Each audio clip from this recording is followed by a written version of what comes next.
그 후에 모세와 아론이 가서 바로에게 이르되 이스라엘 하나님 여호와의 말씀에 내 백성을 보내라.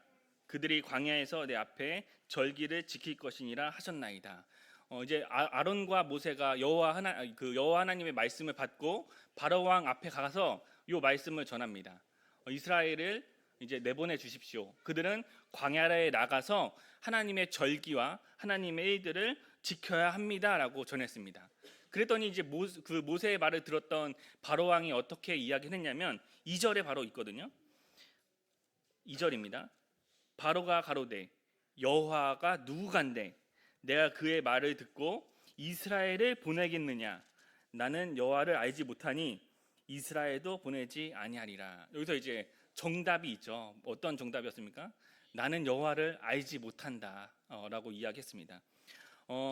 바로 왕이 왜 여호와를 알지 못할까라는 것들을 생각해 보게 됐을 때 로마서에서는 이렇게 소개하고 있습니다. 로마서 9장 한번 펴볼까요? 로마서 9장입니다. 신약성경 252페이지입니다. 9장 17절 한번 읽어보겠습니다. 성경이 바로에게 이르시되 내가 이 일을 위하여 너를 세웠으니 곧 너로 말미암아 내 능력을 보이고 내 이름이 온 땅에 전파되게 하려 함이로다 하셨으니 18절입니다. 그런즉 하나님께서 하고자 하시는 자를 긍휼히 여기시고 하고자 하시는 자를 강팍하게 하시느니라. 개역 한글에서는 강팍하게 됐다라고 소개하고 있거든요. 개역 개정에서는 완악하게 됐다라고 소개가 되어 있을 거예요. 어쨌든 간에 강팍하고 완악하게 하셨던 이유가 있었다라는 거예요. 근데 하나님이 뭐 배배 꼬이신 분이 아니시잖아요. 우리의 마음을 막 들었다 놨다 하시는 분이 아니세요.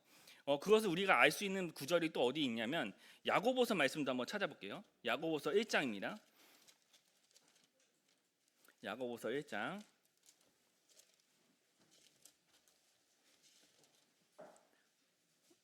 13절부터 한번 읽어볼까요? 13절입니다. 12절부터 읽어보겠습니다. 시험을 참는 자는 복이 있도다. 이것에 옳다 인정함을 받은 후에 주께서 자기를 사랑하는 자들에게 약속하신 생명의 면류관을 얻을 것임이니라. 13절입니다. 사람이 시험 받을 때 내가 하나님께 시험 받는다 하지 말지니 하나님은 악에게 시험 받지도 아니하시고 친히 아무도 시험하시지 아니하시느니라. 여기 말씀에 보면은 하나님은 악도 시험하지 않고 어느 누구도 시험하지 않는데요. 근데 로마서 말씀에 보니까 뭐예요? 강팍하게 하셨다라고 되어 있거든요. 말씀 구절들이 충돌하는 말씀들이잖아요. 그럼 여기서 이 강팍하게 하셨다라는 건 뭐냐면 그 로마서 2장 말씀에 보면은 내버려 두셨다라는 의미로 우리가 해석해 볼 수 있다는 겁니다. 사람을 그냥 내버려 두면요, 우리 사람은 마음에 하나님이 중심에 안 계시면 어떻게 합니까? 창세기의 말씀처럼 한번 찾아볼까요? 창세기 6장으로 한번 가보도록 하겠습니다. 창세기 6장 5절부터 한번 읽어보겠습니다. 5절입니다.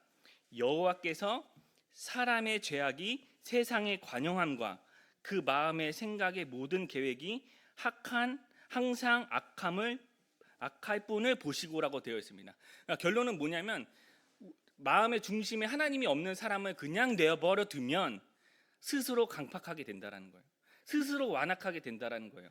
스스로 어떻게 한다라고요? 그들이 사람의 모든 죄악에 세상에 관영해서 그 마음이, 그 생각이, 그 죄악이 강팍하게 된다, 완악하게 된다는 거예요. 세상에 관영하게 된다는 거예요. 세상의 모든 것들이 죄악으로 빠질 수밖에 없다는 것들을 보여준다라는 겁니다. 바로 왕도 이러한 심정이 아니었을까? 왜? 하나님을 몰랐기 때문에. 하나님을 모르니까요, 나 여호와 몰라 라고 하면서 이스라엘을 보낼 수 없어 라고 하는 이러한 그런 심정이 그들의 마음 가운데 있었다. 근데 이것은 도대체 어디서 나오는 거냐? 아까 야고보서 말씀에 보니까 14절을 계속 읽어볼까요? 하나님은 아무도 시험하시지 않으냐 하시는데 왜 사람들이 시험을 받냐면 이런 말씀 구절이 있더라고요. 14절입니다. 오직 각 사람이 시험 받는 것은 자기 욕심에 끌려 미혹됨이니, 그리고 또 어떻게 되어 있습니까? 욕심이 잉태한즉 죄를 낳고 죄가 장성한즉 사망을 낳느니라.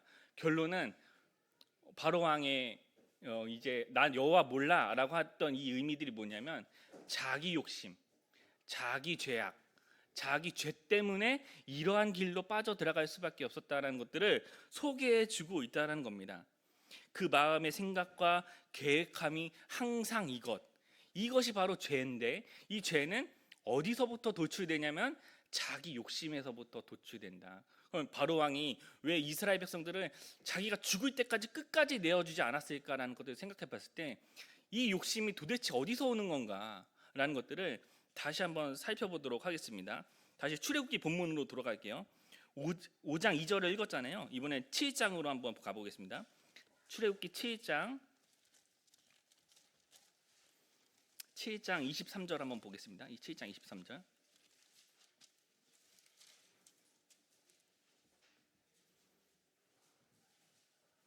바로가 돌이켜 궁으로 들어가고 그 일에 관심을 가지지도 아니하였다라고 되어 있습니다.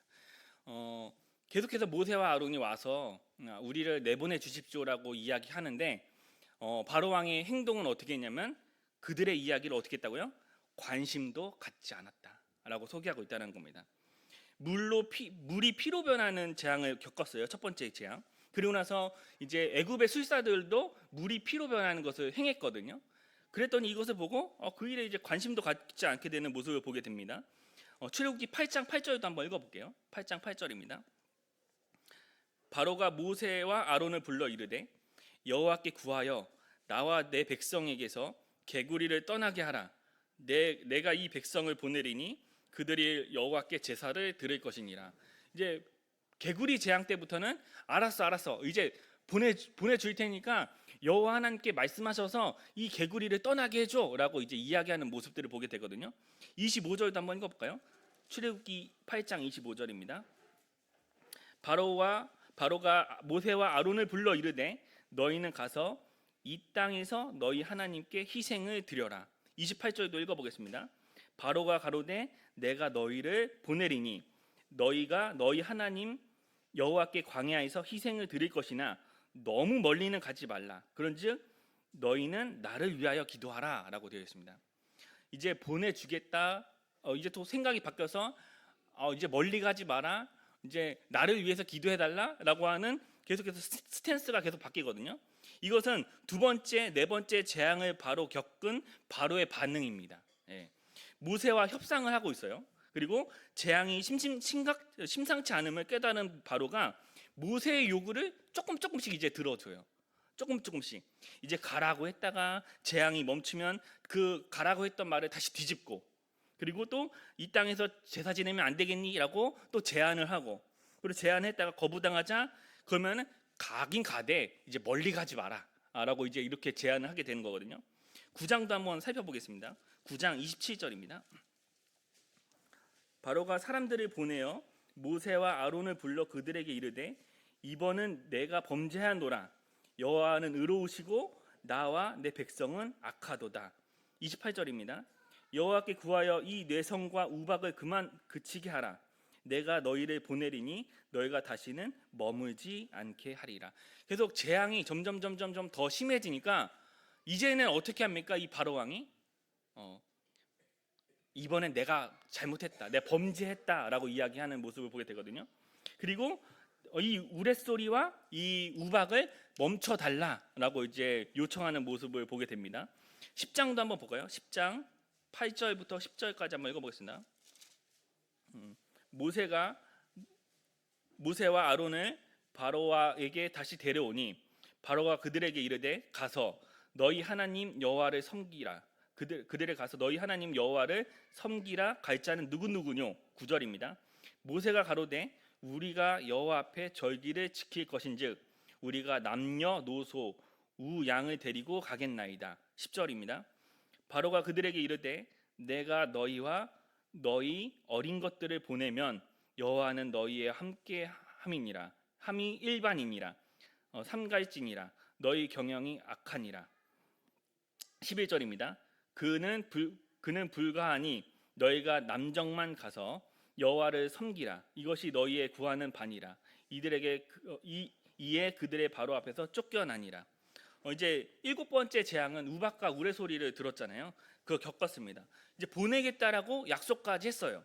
그리고 우박이 멈추자 다시 마음이 바뀌었고, 그리고 약속을 이행하지 않았습니다. 그래서 이제 모세가 메뚜기 재앙을 이제 경고했는데, 이제 예고했는데, 그때 바로와 모세에 대합니다. 그러면 누구 갈 건데? 근데 모세는 남녀노소 우양 다 할 것이 다 갈 겁니다라고 이야기하니까 웃기지 말라라고 이제 이야기하는 겁니다. 그냥 너희 남정들만 가라, 어른 남자들만 가서 섬겨라라고 이제 이야기하는 모습들을 보게 돼요. 그래서 이제 궁궐에서 다시 쫓겨납니다, 모세가. 그래서 이제 메뚜기 떼가 들이닥치고 이제 또 다급히 바로 왕이 또 모세를 찾게 되는 모습을 보게 되거든요. 이제 17절 한번 볼까요? 10장 17절입니다. 청컨대 나의 죄를 이번만 용서하고 너희 하나님께 여호와께 구하여 이 죽음만을 내게서 떠나게 하라라고 합니다. 네. 메뚜기 떼를 접한 바로가 강구합니다. 바로 다짜고짜 찾아와서 이제 또 강구했습니다. 이제 모세가 기도하자 이제 메뚜기 떼는 또 사라졌어요. 네. 이제 애굽은 이미 망한 상태예요. 우박으로도 자기 농작물, 집 피해가 심한데 이제 메뚜기로도 다 농식물 할 것 없이 다 쓸어 먹었습니다. 이제 그 작은 곡식 하나마저도 메뚜기들이 다 쓸어 먹으니까 애굽은 이제 이집트는 이제 망한 상태가 됐어요. 예. 망한 상태에서 이제 바로 왕은 구걸하기 시작합니다. 예. 이제 또 모세의 기도로 이제 메뚜기 떼가 사라지니까 이제 또 바로 왕이 또 마음이 바뀌어서 또 이스라엘을 가지 못하도록 또 협상을 하게 된다라는 거죠. 근데 이제 드디어 본심이 나와요. 본심이 애굽 왕의 그 바로 왕의 본심이 나오는데 그 본심이 뭐였는지 함께 말씀을 보도록 하겠습니다. 24절 한번 읽어보겠습니다. 출애굽기 10장 24절입니다. 바로가 모세를 불러서 이르되 너희는 가서 여호와를 섬기되 너희 양과 소는 머물러 두고 너희 어린 것은 너희와 함께 갈지니라라고 되어 있습니다. 여기서 이제 바로 왕의 본심이 드러나거든요. 본심이 여기서 뭐라고 소개하고 있냐면 애굽은 이미 진작 망했는데 진작에 보냈으면 이렇게까지 망하지 않았거든요. 이렇게까지 망하지 않았는데 이렇게까지 망하면서 끝까지 이스라엘 백성들을 내보내지 않았던 이유 중에 하나가 뭐였냐면 여기서 소개하기로는 바로가 놓치고 싶지 않았던 집착했던 것이 뭐였냐면 지금까지 숨기고 있었던 바로의 집착이 여기서 바로 드러나는데 24절 중간에 뭐라고 되어 있습니까? 너희 양과 소, 너희 양과 소에 대해서 이제 이야기하는 것을 보게 됩니다. 이스라엘의 노동력 그것도 중요하지만 바로가 가장 이스라엘을 보내지 않으려고 했던 이유 중 하나가 뭐였냐면 이스라엘이 가지고 있었던 양과 소에 집착을 했다는 겁니다. 바로가 집착한 것은 현대어로 꺾어서 이야기해서 이 말씀을 드리면 뭐냐면 물질이에요. 물질, 돈이라는 겁니다. 돈, 재물과 돈을 집착했다라는 겁니다. 바로 왕이 이스라엘의 노동력, 그 노동력뿐만 아니라 재물과 돈, 만약에 그리고 소와 양을 두고 가면 사람들의 마음의 입장이 어떻게 해요? 두고 왔던 내 재물을 기억할 거잖아요. 그러면 어떻게 해요? 믿음 약하신 분들은 두고 왔던 그 재물 때문에 다시 돌아오지 않겠어요? 그런 것들을 생각을 해보게 된다는 겁니다. 애굽을 떠났던 이스라엘이라고 할지라도 그 양과 소 때문에 다시 돌아오지 않을까, 자기네들 재물 다시 보려고 돌아오지 않을까. 애굽을 떠났던 이스라엘이라고 할지라도 자기가 돈을 사랑하듯이 이스라엘도 그 백성들도 하나님을 섬긴다고 하면서 돈을 사랑하지 않을까, 혹은 돌아오지 않을까, 이러한 마음이 있지 않았을까라고 생각이 듭니다. 말씀을 다시 한번 또 찾아보겠습니다. 25절도 읽어볼게요. 25절이랑 26절도 읽어보겠습니다. 모세가 가로되 왕이라도 우리 하나님 여호와께 드릴 희생과 번제물을 우리에게 주어야 하겠고, 26절입니다. 우리의 생축도 우리와 함께 가고 한 마리도 남길 수 없으니 이는 우리가 그 중에서 취하여 우리 하나님 여호와를 섬길 것임이며 또 우리가 거기에 이르기까지 어떤 것을 여호와께 섬길지는 알지 못함이니라 하나라고 되어 있습니다. 그러나 여전히 모세는 다 갖고 가겠다라고 이제 선포를 해요. 모세는 하나님을 섬기고 하나님의 명령을 준행하는 사람이기 때문에 하나님께서 그렇게 하라고 하셨기 때문에 우리는 다 그렇게 할 겁니다라고 바로 왕 앞에서 그렇게 선포를 한다라는 겁니다. 28절도 읽어볼까요? 모세에게 이르되 너는 나를 떠나가고 스스로 삼가 다시 내 얼굴을 보지 말라. 내 얼굴을 보는 날에는 죽으리라라고. 바로가 얼마나 화가 났냐면 말을 협상을 해도 안 들어주니까 너가 다음에 날 보면은 내가 너를 죽이겠다라고까지 이제 협박을 하는 이제 모습을 보게 되거든요. 이만큼 바로 왕은 재물과 물질에 집착을 한 나머지 사람을 죽이려고 하는 마음까지 드는 모습을 보게 된다는 겁니다. 이제 12장 32절로 한번 가보겠습니다. 12장 32절입니다.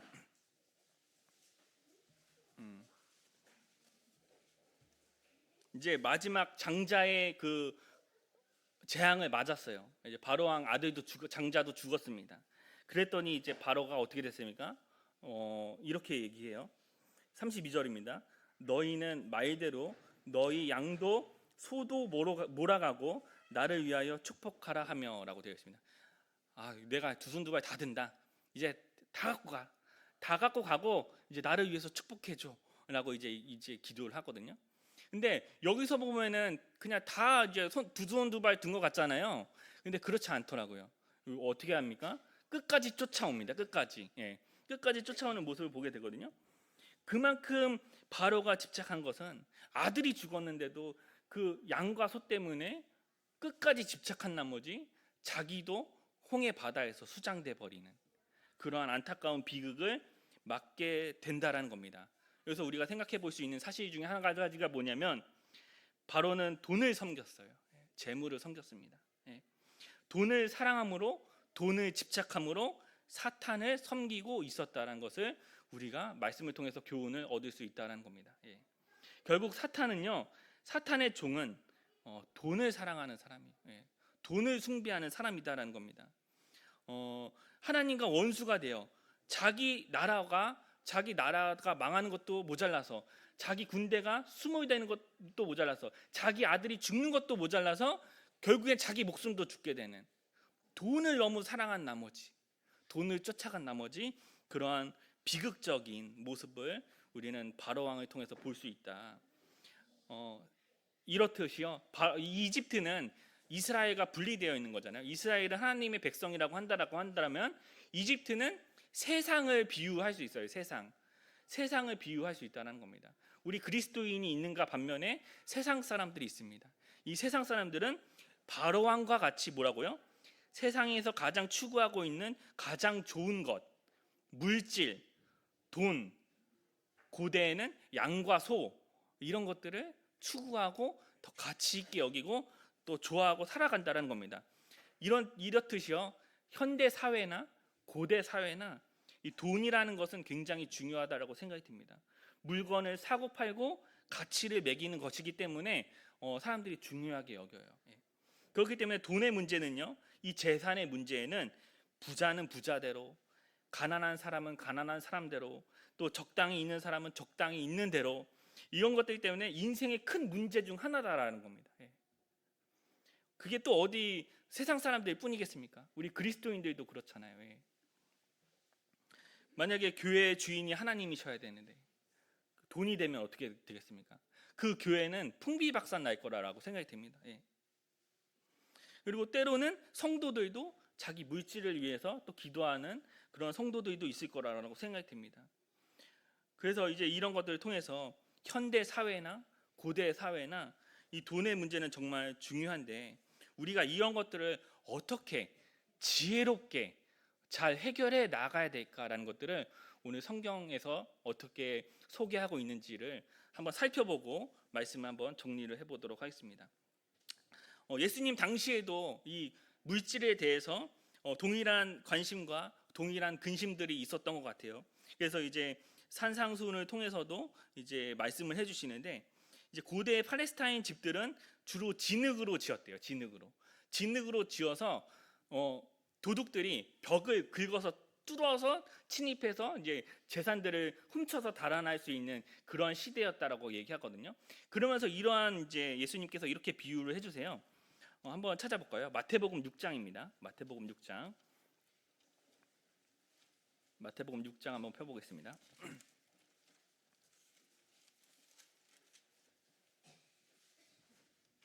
19절부터 24절까지 한번 읽어볼게요. 19절입니다. 너희는 너희를 위하여 보물을 땅에 쌓아두지 말라. 거기는 좀과 동록이 해하며 도적이 구멍을 뚫고 도적질하느니라. 도둑들이 진흙집이니까 벽에 구멍을 뚫어가지고 들어와가지고 이제 재물을 이제 훔쳐간다라고 이제 이야기하는 거거든요. 20절 한번 읽어볼게요. 오직 너희를 위하여 보물을 하늘에 쌓아두라. 거기는 좀이나 동록이 해하지 못하며 도적이 구멍을 뚫지 못하고 도적질도 하지 못하느니라. 21절입니다. 내 보물이 있는 그곳에 내 마음도 있느니라. 22절입니다. 눈은 몸의 등불이니 그러므로 내 눈이 성하면 온 몸이 밝을 것이요 눈이 나쁘면 온 몸이 어두울 것이니 그러므로 내게 있는 빛이 어두우면 그 어둠이 얼마나 하겠느뇨. 24절입니다. 오늘 본문의 핵심 말씀이라고 생각이 듭니다. 24절 한번 읽어보겠습니다. 한 사람이 두 주인을 섬기지 못할 것이니 혹 이를 미워하여 저를 사랑하거나 혹 이를 중히 여겨 저를 경히 여김이니라. 너희가 하나님과 재물을 겸하여 섬기지 못할 것이니라 라고 되어 있습니다. 아까 전에 바로 왕이 출애굽기 5장 2절에서 어떻게 표현했죠? 나는 하나님을 알지 못한다 라고 소개하고 있습니다. 예수님께서도 이 당시 많은 사람들에게 뭐라고 얘기하시냐면은 두 주인을 섬길 수 없다라고 소개하고 있어요. 재물을 섬기든지 하나님을 섬기든지 이거 두 가지를 겸하여 섬길 수 없다라고 소개하고 있거든요. 예수님께서 말씀하십니다. 그리고 너희 보물을 어디에다가 쌓아두라고요? 하늘에, 하늘에 쌓아두라. 땅에 쌓아두지 말라라고 소개하고 있거든요. 땅에 쌓아두지 말라는 것은 거기에는 좀도 있고요, 동록도 있고, 그리고 도둑들이 벽을 뚫고 훔치러 들어온다라고 이제 소개하고 있다는 겁니다. 본문에서는 이 좀은 그대로 좀을 얘기하는 거고요. 동록은 그 헬라어로 브리시스라고 이야기하는데 어떠한 의미가 있는지는 명확하진 않지만 이 말은 충치를 의미하기도 했다라고 해요. 충치, 이빨에 있는 충치를 이야기도 했고, 그리고 구약에서는 이 의미를 뭐라고 얘기했냐면 곡식을 먹어치우는 메뚜기 떼, 곡식을 먹어치우는 메뚜기 떼라고도 이야기를 했다고 합니다.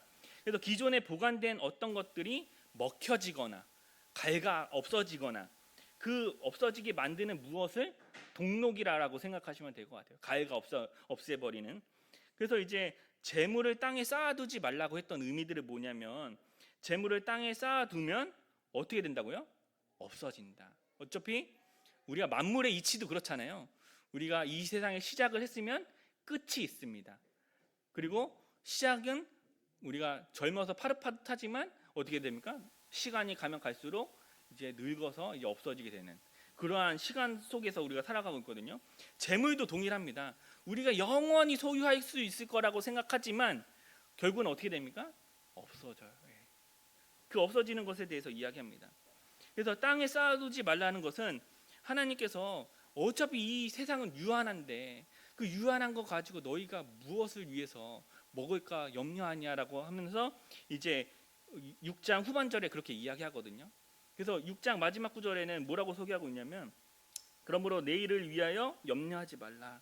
내일이는 내일 염려할 것이요 한날 괴로움을 그날에 족하니라라고 되어 있습니다.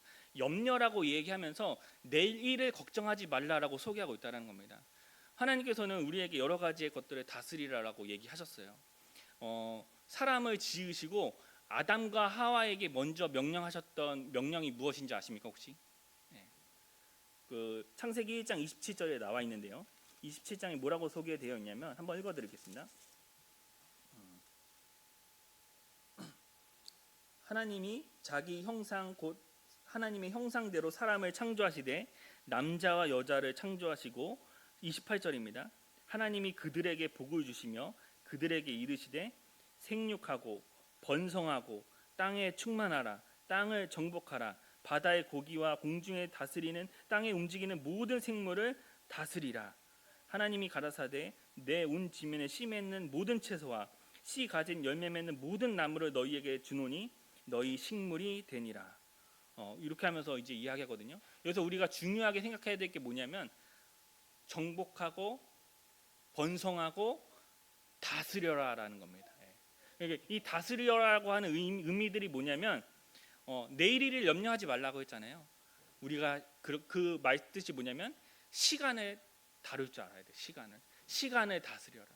그리고 너희가 재물을 겸하여 섬기지 말라고 했는데 우리가 먹고 사는 데는 중요하잖아요. 재물이 필요하잖아요. 그럼 이거 어떻게 하라고요? 바로 왕처럼 집착하지 말고 어떻게 하라고요? 다스려라. 예, 이 다스리는 부분에 대해서는 이따 시간 되는 대로 어떠한 성경적인 좋은 교훈들이 있는지 살펴보도록 하겠습니다.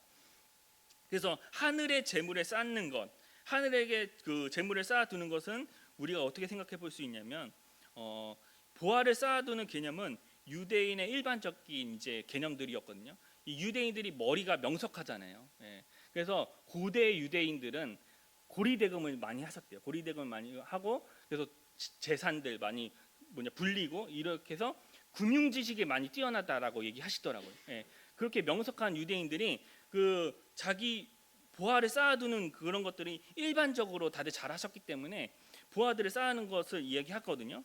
근데 보화만 쌓아둘 것이 아니라 그 보화를 어떻게 활용을 해야 되느냐. 예. 성경 10계명에서는 말씀하고 있잖아요. 예. 내 이웃을 내 몸과 같이 사랑하라고 했던 거, 가난한 자를 도우고 과부와 고아를 돌보고 이런 것들을 해야 되는데 그렇게 하지 못하는 정말 인간적인 그런 죄성들, 예. 그런 것들에 대해서 하나님께서는 말씀하신다라는 겁니다. 땅에 있는 동안 형제들에게 한 행동들, 그런 것들을 지극히 선하다라고 얘기하시는데도 불구하고 하지 못했어요. 그것을 우리가 어떻게 잘 알 수 있냐면 로마서 2장을 보면 잘 알아요. 예. 하나님께서 너희에게 율법을 맡았는데 율법을 잘 하지도 못하고 너희가 형제들을 잘 돌보지도 못하고 이런 것들이 로마서 2장 후반절부터 3장 1절까지 3장 초반절까지 나와 있거든요. 그런 모습들을 봤을 때 하나님께서 어떤 것들을 걱정하시는가, 어떤 것들을 생각하시는가. 하나님께서는 이제 하늘의 보화를 쌓는 것을 무엇으로 이야기하시냐면 마태복음 25장 한번 펴보겠습니다. 25장입니다. 25장 40절 한번 읽어보게요.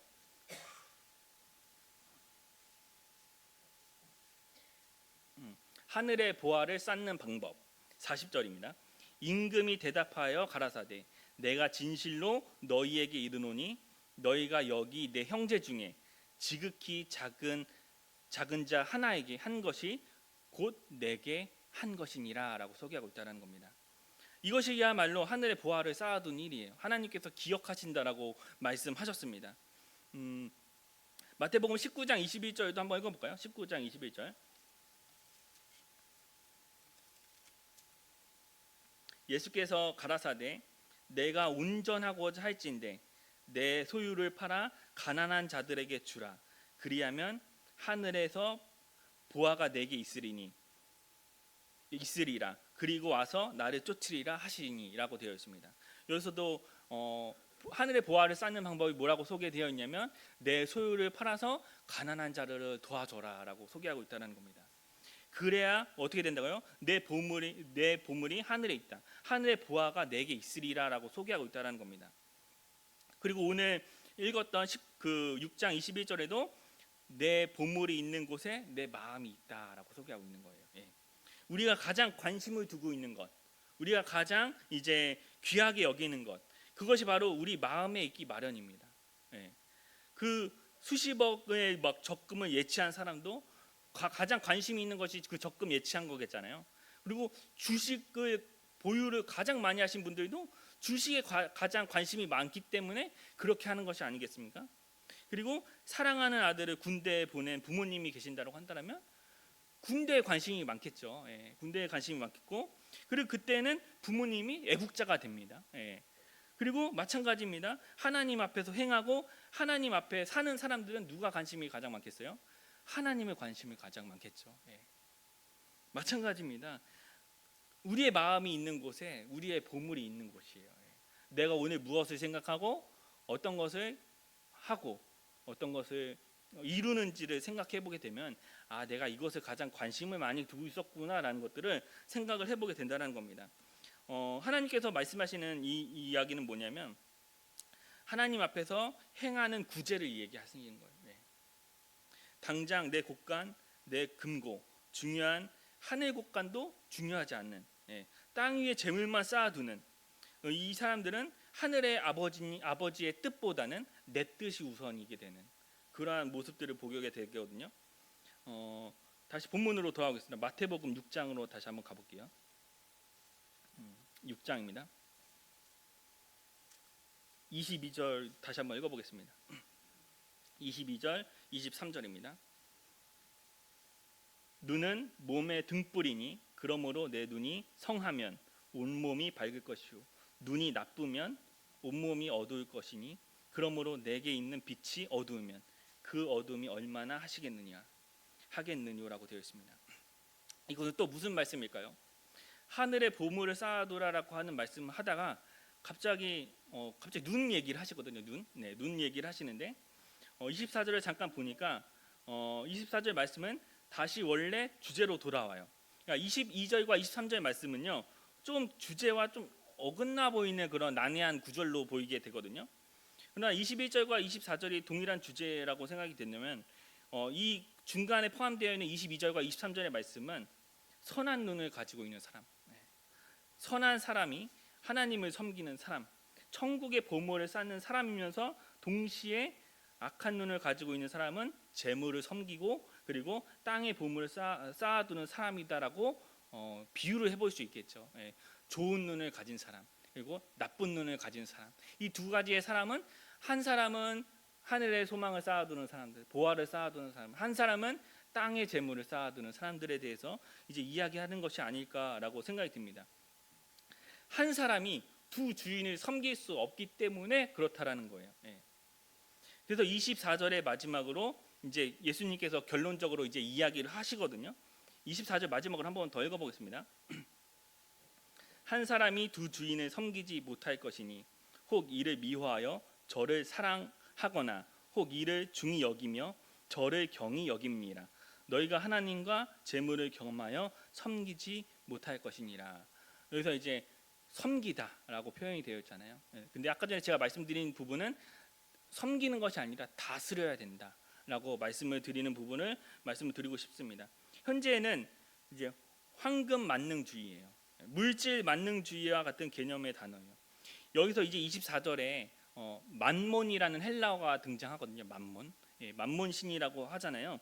이것은 돈, 이제 재물에 대한 헬라어를 이제 이야기하고 있는데 이 황금 만능주의와 물질 만능주의가 거기서 나온 단어라고 얘기하더라고요. 그래서 물질을 우상으로 섬기는 것은 만몬주의다. 그리고 그 만모니즘으로 통해서 우리가 이기주의에 빠지고 개인주의에 빠지게 된다라고 이제 이야기하고 있거든요. 그러면서 이제 성경에서는 또 뭐라고 이야기하냐면 야고보서 말씀 다시 한번 찾아보겠습니다. 5장입니다. 야고보서 5장 1절부터 3절까지 한번 읽어보겠습니다.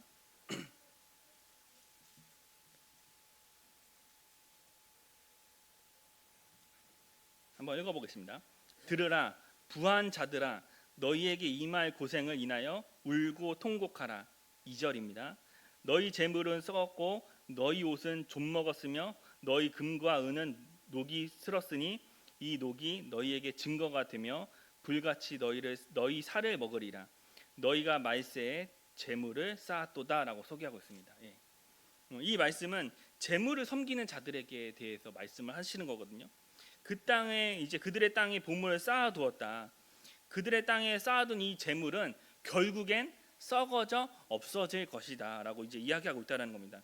그 땅에 보물을 쌓고 물질만 섬기는 것을 통해서 너희들이 이제 어려운 일들이 겪을 것이다라고 이제 심판에 대해서 말씀이 되거든요. 이것을 만몬 숭배자들을 향한 경고의 말씀입니다. 이것은 또 말세의 때 우리가 어떻게 교훈을 받아야 할 것인가에 대해서도 말씀하고 있지 않을까라고 생각이 듭니다. 이제 시간이 많이 지났기 때문에 말씀을 한번 정리를 해보도록 하겠습니다. 이미 우리 사회는 이 물질 만능주의로 빠져서 살아가고 있어요. 물질이 없으면 모든 게 해결이 안 돼요. 그만큼 우리의 최대의 가치가 돈이 돼버린 지가 오래되었습니다. 돈이라면 무엇이든지 할 수 있는 세상이 돼버렸어요. 그래서 어떻게 됐습니까? 돈이 신이 됐어요. 돈의 위력은 그 정도로 강력합니다. 돈은 그리스도인의 기본 자세들도 흐트러 버려요. 어느 정도 위력이 있냐면 사단은 그 위력을 알고 있기 때문에 이 돈이라는 거 가지고 성도들을 막 넘어뜨립니다. 예. 그것이 우리가 경계해야 할 목적이 있고 우리가 이것을 알아야 해야 되는 이유가 여기 있다라고 생각이 됩니다. 그렇다라고 해서 돈을 이제 무시하라고 하는 말들이 아니에요. 예.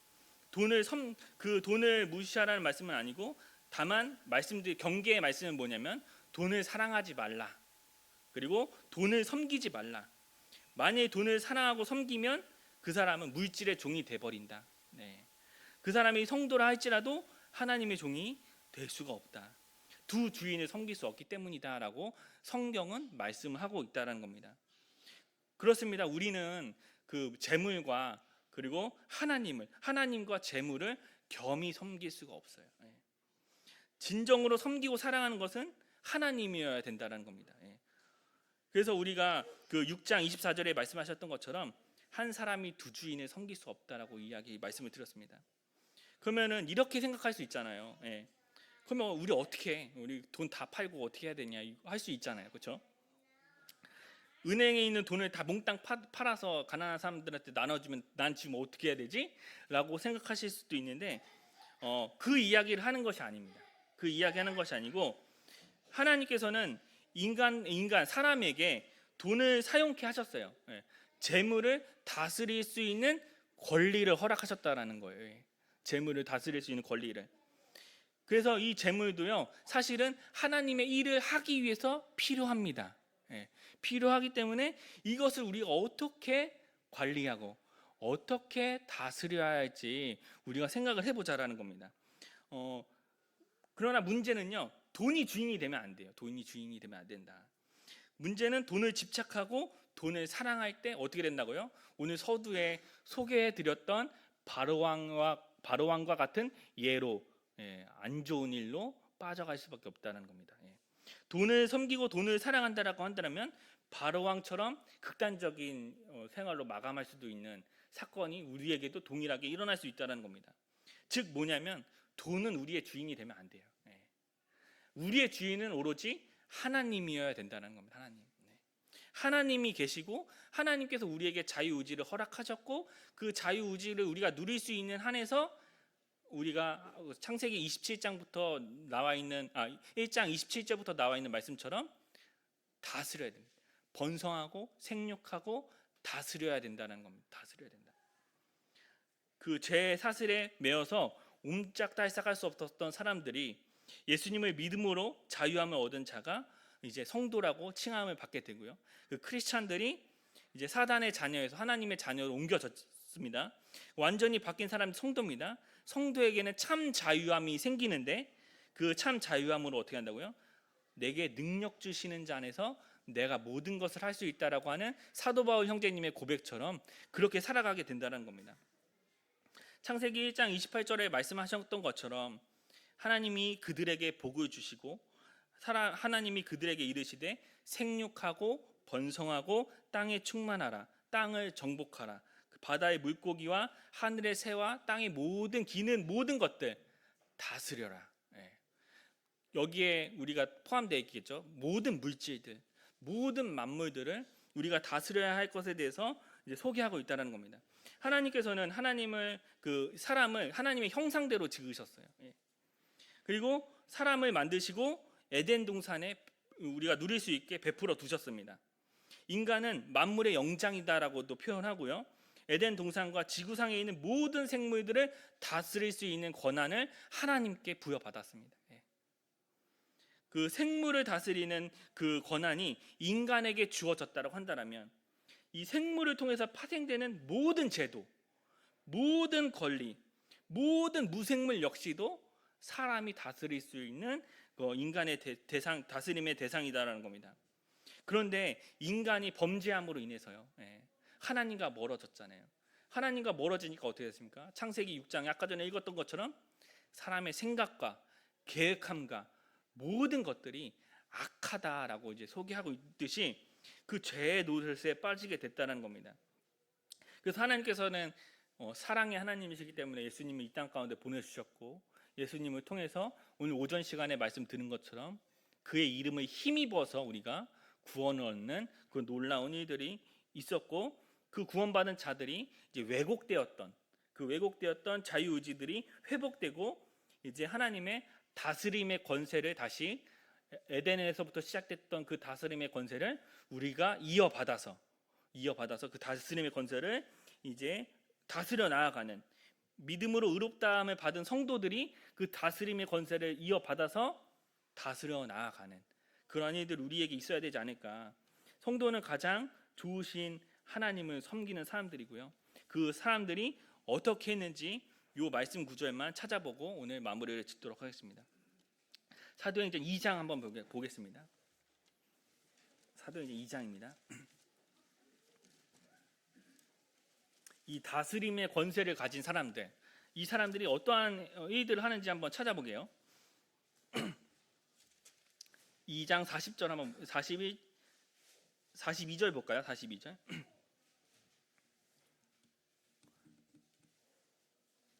저희가 사도의 가르침을 받아 서로 교제하며 떡을 떼며 기도하기를 전혀 힘쓰니라. 43절입니다. 사람마다 두려워하는데 사도들로 인하여 기사와 표적이 많이 나타났으니 믿는 사람이 다 함께 있어 어떻게 되었다고요? 모든 물건을 서로 통용하고, 그리고 45절입니다. 또 재산과 소유를 팔아 각 사람의 필요에 따라 나눠주고 날마다 마음을 같이하여 성전에 모이기를 힘쓰며 집에 떡을 떼며 기쁨과 순전한 마음으로 음식을 먹고, 47절입니다. 하나님을 찬미하며 또 온 백성에게 칭송을 받으니 주께서 구원받는 사람들을 날마다 더하게 하시느니라. 또 찾아볼까요? 4장입니다. 4장 34절도 한번 읽어보겠습니다.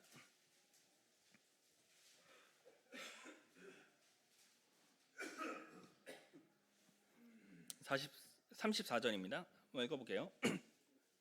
그 중에 필적한 사람이 없으니 이는 밭과 집 있는 자는 팔아 그 판 것을 값을 가져다가 사도들 발 앞에 두매 저희가 각 사람의 필요에 따라 나눠 줌이더라 라고 되어 있습니다.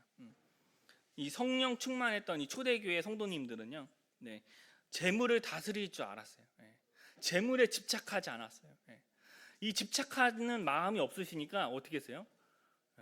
팔아서 가난한 사람들을 도와줄 수 있었다는 것들을 보게 된다는 겁니다. 사도들의 발 앞에 두고 그들의 각 사람의 필요에 따라 나누어졌다. 성령 충만했던 이 초대교회는 재물을 다스릴 줄 알았다. 저도 이 말씀을 보면서 나는 그럼 과연 재물을 다스릴 줄 아는 사람일까를 고민해 보게 되는 거죠. 두 가지 부류의 사람이 있습니다. 재물을 겸하여 섬기는 사람, 혹은 하나님을 섬기는 사람. 근데 하나님을 섬기는 사람은 부재가 딸려 있겠죠. 재물을 다스리는 사람. 나는 재물을 다스리는 사람인가, 혹은 재물을 섬기는 사람인가. 이 차이에 따라서 우리가 믿음의 또 영적인 성장을 이루어 나가지 않을까, 성령 충만한 사람이 되지 않을까라는 것들을 생각을 해보게 된다는 겁니다. 그래서 이 초대교회 때는 가난한 사람이 많이 없었다고 합니다. 이것이 우리에게 중요한 진리가 아닐까라고 생각이 들어요. 돈은 지금 어디 있습니까? 사도들의 발 앞에 뒀어요. 성도들이 헌금하는데 그 헌금이 사도의 발 앞에 놓여 있습니다. 돈은 성도들 발 앞에 내려놔야 된다는 겁니다. 우리 마음에 있으면 안 돼요. 내려놔야 된다는 겁니다. 발 앞에 우리가 밟고 서 있어야 된다는 거예요. 우리가 절대 우리 머리 위에 돈을 올려놓으면 안 된다는 겁니다. 발 앞에 있어요. 그래야 우리가 물질로부터 어떻게 해요? 자유로워질 수 있습니다. 빌립보서 말씀, 내게 능력 주시는 자 안에서 모든 것을 할 수 있다라고 얘기하셨잖아요. 근데 이게 슈퍼맨이 되겠다라는 의미가 아니에요. 뭘 능력 주시는 자 안에서 뭘 할 수 있냐면 그 10절부터 읽어보면 이렇게 말씀하고 있습니다. 내가 주 안에서 크게 기뻐함은 너희가 나를 생각한 것이 이제 다시 싹이 남이니 너희를 또한 이를 위하여 생각하였으나 기회가 없었느니라. 11절입니다. 내가 궁핍함으로 말하는 것이 아니다. 어떠한 형편에서든지 내가 자족함을 배웠다라고 되어 있습니다. 12절입니다. 내가 비천에 처할 줄도 알고 풍부에 처할 줄도 알고 모든 일에 배부르며 배고픔과 풍부와 궁핍에도 일체 비결을 배웠다. 이것이야말로 이 비결을 배운 자들이 내게 능력 주시는 자 안에서 내가 모든 것을 할 수 있다. 예. 우리의 재물이 우리 발 아래에 있을 때 그 재물로부터의 자유함을 우리가 얻어서 그 재물을 다스릴 뿐만 아니라 자유함을 얻는 그러한 귀한 성도들이 되어야 되지 않겠습니까? 네. 그래서 이 말씀들을 보면서 한편으로는 바로왕을 생각했다 여기까지 온 거거든요. 바로왕으로부터 바로왕은 왜 저렇게까지 집착했냐라고 생각했을 때 왜 저렇게까지 완악해졌을까라고 생각했을 때 결론은 내 마음의 주인이 재물이었겠구나. 결론은 내 마음의 주인이 하나님이 아니었겠구나라는 것들을 다시 한번 생각을 해보게 된다는 겁니다. 그래서 오늘도 저도 제 마음의 주인이 누구인지 또 점검하게 되는 이 말씀을 보면서 나의 주인은 하나님이신데 하나님께서 나에게 무슨 말씀을 하시는가? 하나님께서 우리에게 어떠한 교훈을 허락하시는가? 이런 것들을 생각해 보게 될 때 우리가 자유롭게 어떤 거에 집착하지 않고 내가 모든 것 일체 비결을 궁핍의 모든 일체 비결을 배워가면서 시간을 내일 일을 염려하지 말라라고 했던 것처럼 시간에 지배받지 않고 그리고 물질에 지배받지 않고 그리고 우리의 삶의 지배를 받지 않고 그렇게 되면 어떻게 됩니까? 내 온전히 나와 하나님과의 관계가 더욱더 돈독해지고 지금 유한한 시대를 살아가고 있지만 앞으로 살아가야 할 그 영원한 세계를 위해서 영원한 세계에 내 보화를 쌓아가면서 그 영원한 세계에 내가 어떻게 또 주님과 함께 또 새롭게 지낼 수 있을까 이런 것들을 고민해 보면서 살게 된다고 한다면 내가 가지고 있는 거 내가 지금 누리고 있는 거 이런 것들은 훗날 지금 썩어져 없어질 아무것도 아닌 거겠구나라는 것들을 느끼고 체험하지 않을까 느끼고 체험하게 되면 어떻게 됩니까? 정말 자유인으로 살아가겠죠. 자유인으로 살아가면서 어떤 것에도 불평불만하지 않고 어떤 것에도 자유함으로 또 속박되지 않고 그러한 삶이 참 크리스찬의 모습이 아닐까라는 것들을 생각을 해보게 되었습니다. 그래서 저도 돈을 다스려야 되고 돈을 사랑하면 안 되겠고 만약에 저뿐만이 아니라 여기 계신 모든 성도님들이 돈에 집착하고 또 이제 사랑하게 된다라고 한다면 또 우리에게 오늘 말씀을 통해서 하나님께서 우리에게 주시는 교훈들이 아닐까라는 것들을 생각을 해보게 되었습니다. 그래서 저뿐만이 아니라 여기 계신 모든 성도님들이 참 자유함으로 또 교회에 나아오고 또 교회를 또 봉사로 또 섬기고 그렇게 하다 보면은 성령 충만했던 그 초대교회처럼 우리의 모습을 보고 세상 사람들이 너무 놀래서 기적과 표적이다라고 표현하고 그리고 너무 놀래서 막 많은 사람들이 더 더해지고 그 더해지는 것으로 인해서 많은 사람들이 구원받고 또 이제 거듭나게 되는 그 놀라운 일들이 우리 가운데 있지 않을까라는 것들을 다시 한번 생각을 해보게 됩니다. 계속해서 모임의 구독자분들을 계속 보내주시잖아요. 우리가 하나님 앞에서 또 우리 열심히 하고 계시기 때문에 또 봉사하고 또 하나님 앞에서 우리가 은혜로 일을 하고 있기 때문에 하고 그 일들이 있지 않을까라는 것들을 생각해보게 됩니다. 보이지 아니하는 곳에서 수고하시는 성도님들이 너무 많기 때문에 또 하나님께서 그 보이지 아니하시고 수고하시는 모든 성도님들을 기뻐하시지 않을까라는 것들을 그분들은 또 하늘의 보화를 계속해서 쌓아두고 계시지 않을까. 저도 그 일에 많이 동참했으면 좋겠다라는 것들을 다시 한번 생각을 해보게 되는 그런 교제 준비였던 것 같습니다. 네, 이상입니다. 감사합니다.